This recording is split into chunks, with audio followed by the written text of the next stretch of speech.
Hey guys, Joseph Henson here with Henson CPA Group, and today I want to talk to you about something that many people have asked about, but not everyone understands, and that's going to be talking about pricing pitfalls.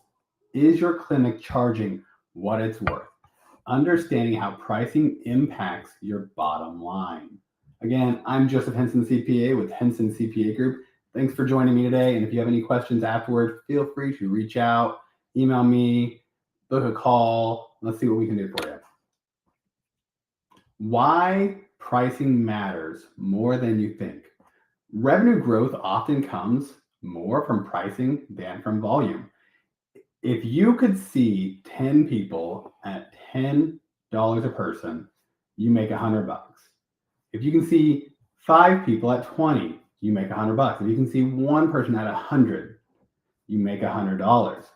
So just undercharging by even $5 per visit will add up to thousands of dollars lost annually, or making you work 50, 60, 70, 80 hours a week.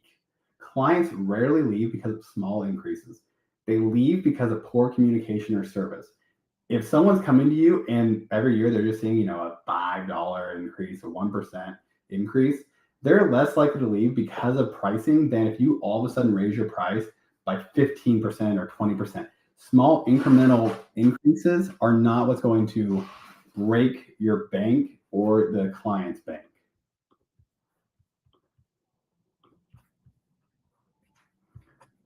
Some common pricing pitfalls. Setting prices based on only what competitors charge. You should always do a market analysis on what you really have. What is your biggest competitor charging? How are they pricing a spay or neuter? What is a more complex surgery cost? That doesn't mean that you should be using that as your only metric. Not reviewing and updating prices regularly. What does that really mean? Again, if you don't review your prices quarterly, semi-month, semi-annually or annually, you need to start. You can't survive off 2020 rates in 2025, 2026. You have to be willing to look at these consistently and make changes as they go. If all of a sudden one of your main product lines increases for what it costs to administer vaccines, you can't wait until next year to raise that. You need to know that you're covering enough there to cover the cost as it is today. Offering too many untracked discounts. I've gone through this multiple times where it is extremely important that only 2 people at most are offering discounts. Practice manager potentially, and you as the veterinarian owner. You can't have a discount for everyone. 10% here, 15% there can add up quickly. If you do $1 million a year and you're offering everyone 10% off, you're down to $900,000. Even if you only offer half of them 10% off, you're down to almost $950,000. It's one of those things that has to have strict guidelines, and we can go more in depth with that again. I believe it was a couple episodes ago that I talked about this, but you need to have guardrails on who can get a discount. Undervaluing high skill or time-intensive procedures. If you are a veterinarian who is extremely skilled in surgery, you need to make sure you are pricing it that way. If a surgery is overly complex, you're removing a mass behind the heart of an animal. I'm an accountant, I'm going to throw that out there. That can be very time intensive. You need to be pricing that appropriately.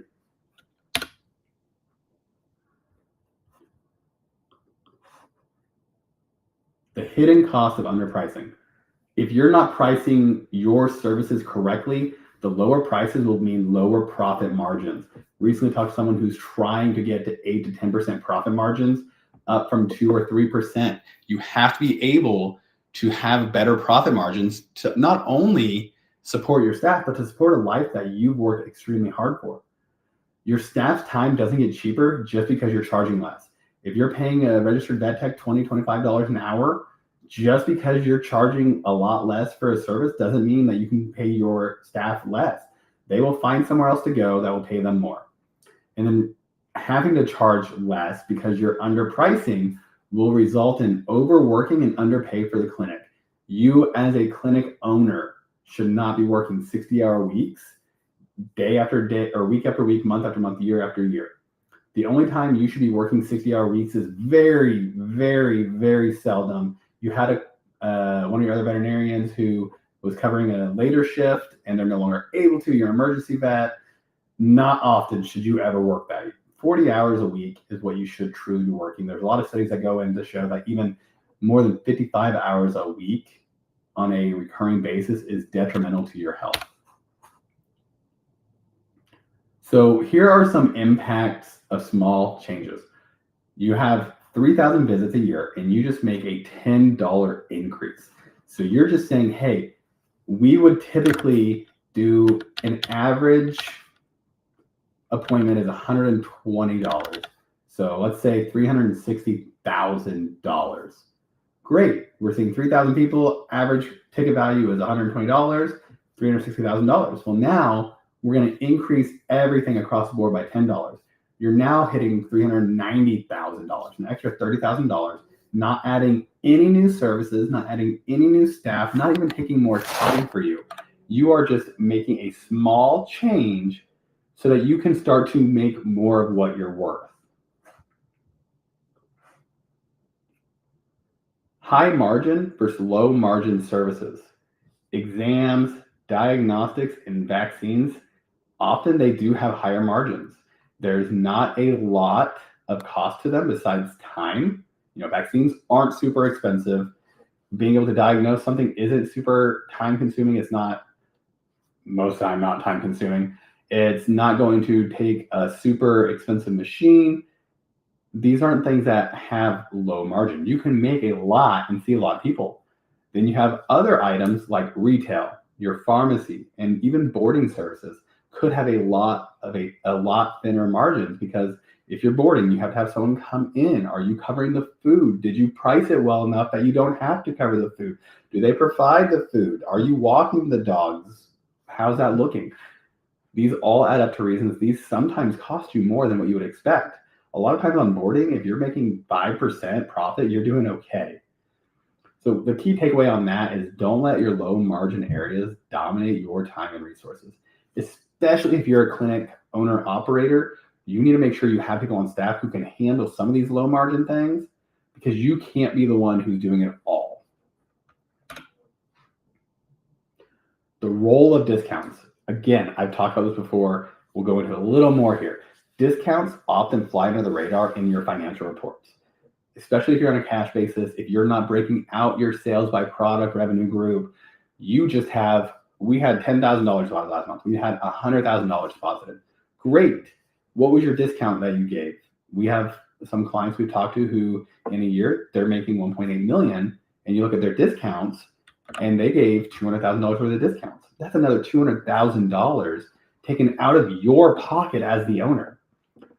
A 10% off doesn't just reduce profit by 10%, it can slash your margins by far more.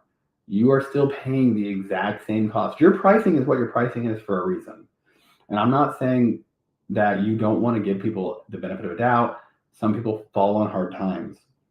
But being able to discount your way out of a deficit isn't going to help. That's just going to make you work even harder. You should always measure the real cost of being generous.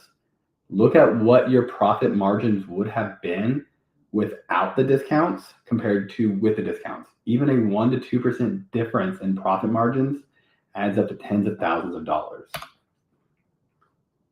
Pricing with intentions. Review fee schedules annually. You know what the cost is, what your fees should be. Benchmark that against the AHA and the regional averages. I know I said not to look at your competitors. A lot of people don't know how to price as it is. Don't be one of them. Consider a tiered or bundled pricing for wellness plans. Can you bundle in a periodic nail trim? Can you bundle that with your annual vaccines? What can you do to sell these high margin things in bulk to people? And then ensure that prices reflect both cost and value delivered. If this is a low value service, make sure it's reflected in what it's costing. If this is a very high value service, if you are having to get something that's lodged in a throat, that is high value. Make sure that it's understood when you're pricing it so that you are competitively priced, but also not working for free. Here are some key questions you should ask yourself. When was the last time you reviewed your pricing? If it's been more than a year, it's time to review it. With inflation hitting 4, 5, 6%, you can't live off even 2024 prices in 2025. And with 2026 just being 3 months away, it's time to start asking that same question. Where are we going to end up? Are you undercharging for services that require the most expertise? If you are the only doctor within 200 miles that offer a certain surgery procedure because you're the one who did it, you need to make sure you're the one who developed it. You need to make sure you're pricing it for that expertise. I understand you are in this because you love helping animals, not because you always want money. That doesn't have to go two different ways. You can have that hand in hand together. You can help animals while also helping yourself. And how much revenue are you losing through discounts? If you don't know this answer, you need to give us a call. We will help you dive into that because it's more than you think it is. And could a small adjustment dramatically improve your margins? If you increase prices across the board by 3 to 5%, would that drastically and dramatically improve what your margin is at year end? Try it out, see how that looks. If you made $2 million this year or last year, and you say on average you increased everything by just 3%, that is an extra $200,000 worth of top line revenue. If your expenses stayed the same and you were hitting a 5% profit margin, so on that I mean after everything, which 5% is not very high. I'm just going to say that. That'd be you're at $100,000 in profit, and now if you're hitting that $220,000, you're now at 110, an extra, you're at an extra $10,000 in profit margin. Look at it, consider what you're doing. Getting pricing clarity for your clinic. We help veterinary clinics evaluate their pricing, track margins, and align revenue with financial goals. Feel free to reach out. My email's on the screen. You can find our website, hensoncpagroup.com. We do offer a free one-time consultation with clinics and with veterinarians. Feel free to book that and then